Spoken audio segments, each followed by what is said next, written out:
Welcome back to પહેલી માહિતી. ગુજરાત ગૌણ સેવા પસંદગી મંડળ જાહેરાત ક્રમાંક 28/2024-25 રાજ્ય વેરા નિરીક્ષક વર્ગ 3 STIની પરીક્ષા જે છે તેમાં સંમતિ પત્રક હવે આપવાનું છે, બરાબર, જે 22/12/2024 રોજ લેવાશે. તો તે સંમતિ પત્રક કઈ રીતે આપવું, તમને ક્યાં મળશે, બરાબર, તે અંગેની માહિતી આપણે આ વિડીયોમાં મેળવી લઈએ. અને આમાં કઈ તારીખથી કઈ તારીખ સુધીમાં સંમતિ પત્રક ફરજિયાત આપવાનું રહેશે. તો 25/11/2024 રોજ 5 કલાકથી શરૂ થઈ ગયું છે સંમતિ પત્રક ભરવાનું, જે તારીખ 2/12/2024 રોજ 10 કલાક સુધીમાં ભરી શકાશે, બરાબર. તો 2/12/2024 રોજ સવારે 10 કલાક બાદ કોઈ પણ ઉમેદવારની પરીક્ષા આપવાનું સંમતિ ફોર્મ ભરી શકાશે નહીં. આ સ્ટ્રિક્ટ માહિતી આપવામાં આવી છે. તો હવે આપણે સીધા જતા રહો ગૂગલ ક્રોમ પર. ગૂગલ ક્રોમ ખોલી દીધું. હવે તમારે ગૂગલ ક્રોમ પર તમારે કઈ વેબસાઇટ ખોલવાની છે? ઓજસ જીપીએસસી ઓજસ. આ પહેલા નંબરની જે વેબસાઇટ આવે, બરાબર, તે ઓપન કરવાની રહેશે. ત્યારબાદ તમારે હોમ પર આવી જવાનું, બરાબર. હોમ બટન પર ક્લિક કરવાનું. હોમ પર ના હોય તો હોમ પર આવી જવાનું. પછી આ બાજુ જે ઉપર home, registration, online application, call letter, fees, downloads ને અધર એપ્લિકેશન. અધર એપ્લિકેશન છેલ્લું છે, તેના પર ક્લિક કરવાનું રહેશે. ત્યારબાદ આ જે કોન્સન્ટ ફોર એક્ઝામ, તેના પર ક્લિક કરવાનું રહેશે. તેના પર તમે ક્લિક કરશો એટલે તમારે આ રીતે સિલેક્ટ જોબ STI, બરાબર, 1 જશે. અત્યારે પછી તમે તમારો કન્ફર્મેશન નંબર નાખવાનો રહેશે અને તમારી બર્થ ડેટ નાખવાની રહેશે. કન્ફર્મેશન નંબર નાખી દો.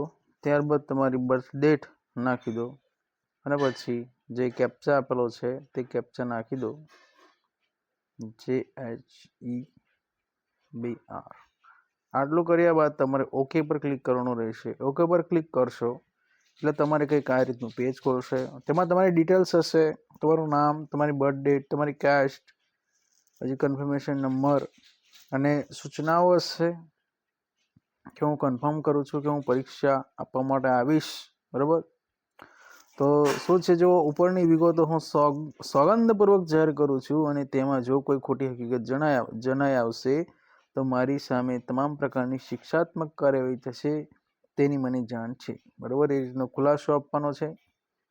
તો આ તારીખે 22/12 રોજ પરીક્ષા યોજાનાર છે. હું તે પરીક્ષા આપવા જવાનો છું કે જવાની છું. આ રીતે તમારે કન્ફર્મેશન, આ જે ક્લિક બોક્સ છે તેના પર ક્લિક કરવાનું. પછી આ એગ્રી એન્ડ સબમિટ પર ક્લિક કરશો એટલે આ રીતે આવશે કે consent four exam submit successful. અને આ તમે જોઈ શકો તો કર્યા બાદ ટેક્સ્ટ મેસેજ તૈયારીમાં જ પડી ગયો છે. ઓકે કરો. ઓકે કરશો એટલે આ રીતે તમારે પ્રિન્ટ રિસિપ્ટનો ઓપ્શન આવશે ત્યાં જ. તો પ્રિન્ટ રિસિપ્ટ પર ક્લિક કરવાનું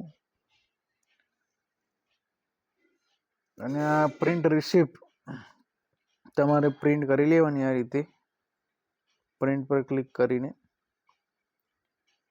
બરાબર.